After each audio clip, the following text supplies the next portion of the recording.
দীর্ঘকাল ধরে বাংলাদেশে যে আবহমান বাংলার সংস্কৃতি, এই বাংলাদেশের বাউল, জারি সারি, লোকগান, পালাগানের আসর বসে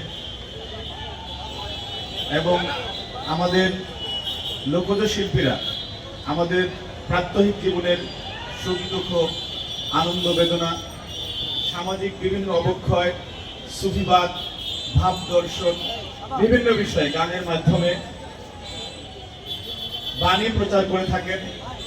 এই বাংলাদেশ হাসন লালন, রাধা রমনের বাংলাদেশ, যেমন পীর ওলিয়া উলিয়ার বাংলাদেশ, ঠিক তেমনি এখানে অজস্র মরমী সাধক এই বাংলার মাটিতে জন্মগ্রহণ করেছেন। তো সাম্প্রতিক সময়ে আমরা দেখেছি যে বাংলাদেশে একটি পরিকল্পিতভাবে অস্থিরতা তৈরি করার জন্য যে কর্মযজ্ঞ চালানো হচ্ছে, আমরা যদি মনে করি যে বাউল শিল্পীদের পালা গানের কথোপকথনের কোনো অংশ ধরে তারপরে তৌহিদি জনতার নামে এই হামলা করা হয়েছে, তাহলে আমরা বিষয়টিকে ভুলভাবে জানছি। এটি সুস্পষ্টভাবে বাংলাদেশকে একটি ব্যর্থ রাষ্ট্রে পরিণত করার জন্য ইতিহাসের পরাজিত শক্তি আজকে সুপরিকল্পিতভাবে এই পরিস্থিতি তৈরি করছে বলে আমরা মনে করি।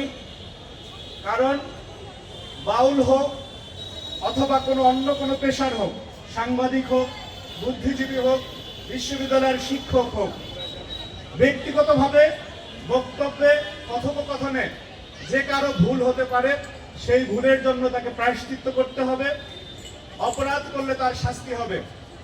কিন্তু সমগ্র বাউল সম্প্রদায়কে যেখানে পাবে সেখানে মারতে হবে, তাদেরকে দেশ থেকে বিতাড়িত করতে হবে, এটি কোনো ধর্মীয় রাজনৈতিক দলের বৈশিষ্ট্য হতে পারে না।